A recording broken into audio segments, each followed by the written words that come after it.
বাংলাদেশে বিএনপির নিরঙ্কুশ জয়, কিন্তু তার থেকেও বেশি আলোচনা শুরু হয়েছে কি নিয়ে? সীমান্তবর্তী জেলাগুলোতে জামায়াত ইসলামের উল্লেখযোগ্য সাফল্য নিয়ে। সাতক্ষীরা থেকে রংপুর, পশ্চিমবঙ্গ ঘেঁষা বহু আসনে জয় জামায়াতের প্রার্থীদের। এবার বাংলার ভোট রাজনীতিতে কি তার প্রভাব পড়তে পারে? প্রশ্ন উঠছে।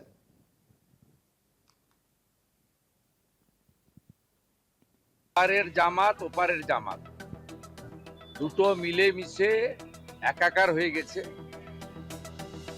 পশ্চিমবঙ্গ লাগোয়া সাতক্ষীরা, লালমনিরহাট, পঞ্চগড়, রংপুর, দিনাজপুরের বিভিন্ন আসনে জামাতের জয়।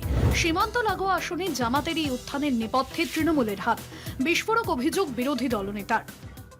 কাঁটাতারের বেড়ার জমি না দেওয়ার ফলে এপারের জামাত ওপারের জামাতকে জিতিয়েছে, মানে তৃণমূল।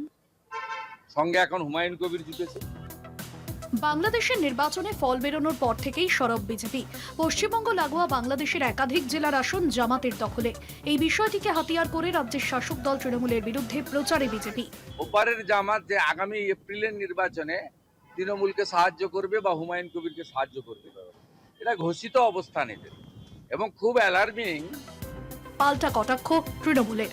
শুভেন্দু অধিকারী যে বড় বড় কথা বলছেন, সীমান্তটা ওটা তো অমিত শাহের বিএসএফ এর দায়িত্বে, হোম মিনিস্ট্রির দায়িত্বে।